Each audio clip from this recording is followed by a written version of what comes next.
Baik, Assalamualaikum warahmatullahi wabarakatuh. Yang terhormat Bapak Dr. Wirmi Eka Putra MSI dan Bapak Dr. Primadi Prasetyo MSAK, serta teman-teman yang saya banggakan. Sebelumnya, perkenalkan, nama saya Zidan Syabari Novarolian, NIM saya C1C023030. Saya merupakan mahasiswa Universitas Jambi. Jadi di sini saya membuat video untuk memenuhi tugas perkuliahan saya, mata kuliah akuntansi syariah. Jadi pada kesempatan kali ini saya akan membahas fikih zakat. Jadi saya berharap video yang saya berikan ini dapat memberikan wawasan baru kepada saya maupun teman-teman sekalian. Baiklah, langsung saja ke materinya. Baik, sebelum ke pembahasan saya akan membacakan latar belakang terlebih dahulu. Jadi seiring dengan perkembangan zaman dan kompleksitas dinamika ekonomi modern, bentuk-bentuk kepemilikan harta yang menjadi objek zakat mengalami evolusi yang signifikan. Jika pada masa awal Islam, objek zakat didominasi oleh komoditas konvensional seperti hewan ternak, hasil pertanian, serta emas dan perak. Maka pada realitas kontemporer, cakupannya telah meluas hingga menyentuh sektor aset perniaga modern, hasil tambang, barang temuan, hingga pendapatan sektor jasa atau zakat profesi. Di verifikasi objek zakat ini menuntut adanya pemahaman. Jadi pemahaman fikih komprehensif agar perhitungan, batasan nominal, hingga tarif zakat yang diterapkan tetap bersandar pada koridor hukum Islam yang valid. Oleh sebab itu, pembahasan ini diangkat dalam sebuah makalah yang berjudul Fikih Zakat. Baiklah, selanjutnya itu pengertian zakat. Jadi secara etimologis, istilah zakat berakar dari kata zaka yang merefleksikan nilai-nilai positif seperti keberkahan atau al-barokah, pertumbuhan dan perkembangan, kesuburan serta kesucian. Jadi makna bahasa ini mengisyaratkan bahwa harta yang dikeluarkan zakat tidak akan berkurang, melainkan justru akan tumbuh berkembang dan membawa keberkahan bagi pemiliknya, sekaligus mensucikan jiwa dari sifat kikir. Sementara itu, dalam diskursus hukum Islam atau fikih, zakat didefinisikan sebagai kewajiban menyerahkan sebagian harta tertentu dengan kadar dan ketentuan spesifik kepada kelompok masyarakat tertentu yang berhak menerimanya. Sebagai salah satu rukun Islam, zakat menempati posisi yang mutlak dan bukan merupakan opsi personal. Oleh karena itu, seorang muslim tidak memiliki legitimasi untuk memilih atau mengabaikan penunaiannya demi kepentingan pribadi. Selanjutnya, selanjutnya itu sumber hukum zakat. Zakat merupakan kewajiban bagi setiap muslim yang memiliki harta yang telah mencapai nishab atau dan haul. Jadi berikut beberapa dalil yang terkait. Yang pertama itu Al-Quran. Terdapat pada Quran surat At-Taubah ayat 103 dan Quran surat At-Taubah ayat 60. Dan yang kedua itu hadis dan sunnah.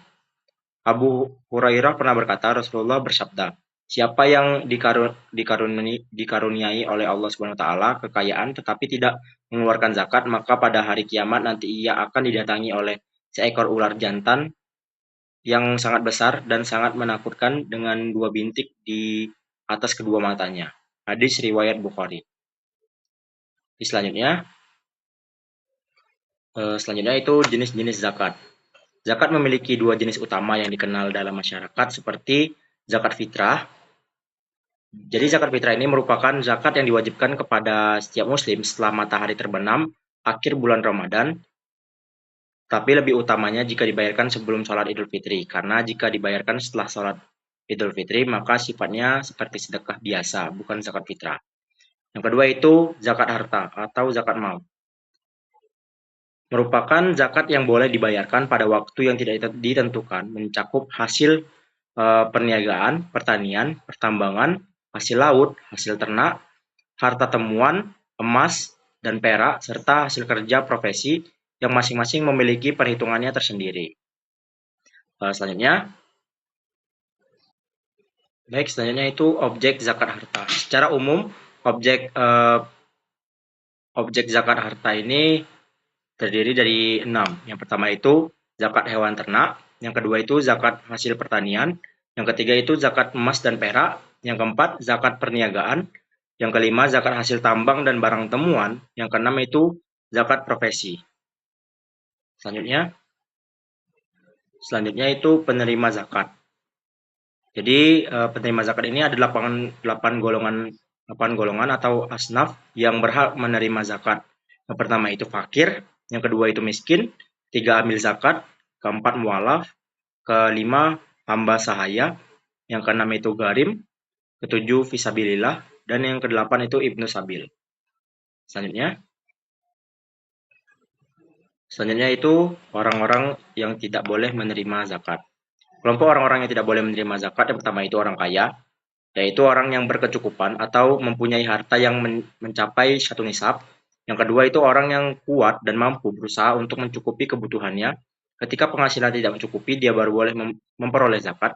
Yang ketiga itu orang kafir, di bawah perlindungan negara Islam kecuali jika dia diharapkan untuk masuk Islam. Yang keempat itu bapak, ibu, kakek, nenek hingga ke atas atau ke anak-anak hingga ke bawah atau istri dari orang yang mengeluarkan zakat karena nafkah mereka di bawah tanggung jawabnya.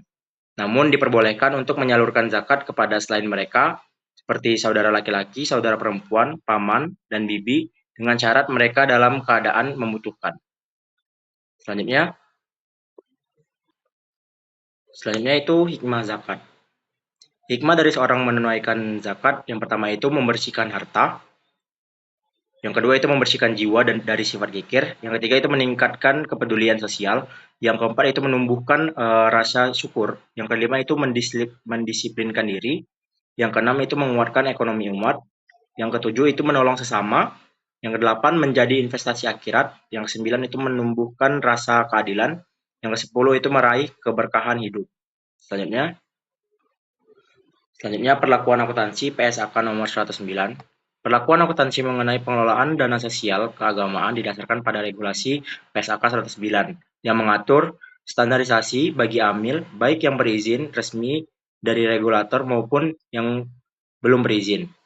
Dalam proses penerimaan serta penyaluran dana zakat, infak, dan sedekah dalam pengimplementasiannya, standar akuntansi ini mengadopsi prinsip syariah dengan merujuk pada beberapa fatwa Majelis Ulama Indonesia atau MUI tahun 2011.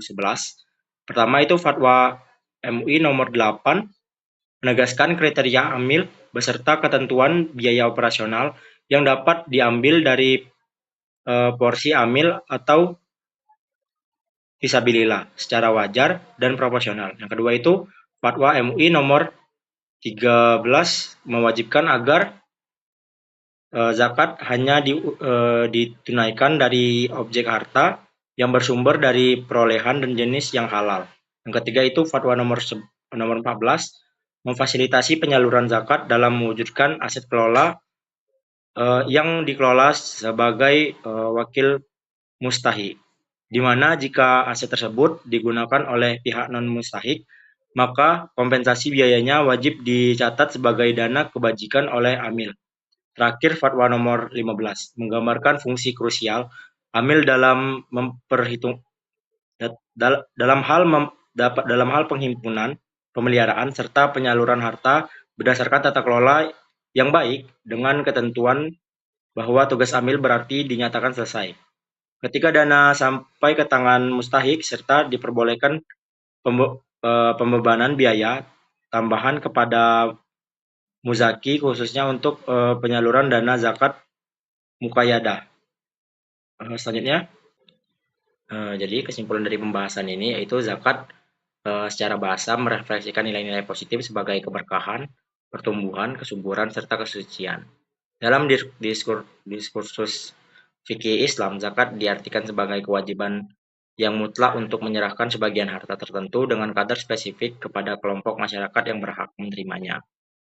Kewajiban ini mengikat secara hukum apabila harta seorang muzaki telah memenuhi kriteria formalnya, yaitu mencapai batas minimum kepemilikan atau nisab yang telah melewati siklus 1 tahun kepemilikan atau haul, Ketentuan rigid mengenai zakat ini bersumber langsung dari otoritas Al-Quran dan Sunnah Rasulullah SAW.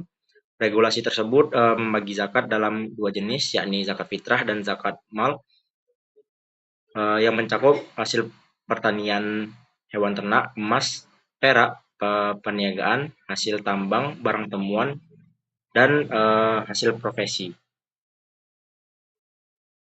Baiklah, demikian presentasi saya yang membahas fikih zakat. Saya harap informasi yang saya sampaikan dapat bermanfaat dan menambah wawasan serta pengetahuan saya maupun teman-teman sekalian. Kurang lebihnya saya mohon maaf. Saya akhiri. Wassalamualaikum warahmatullahi wabarakatuh.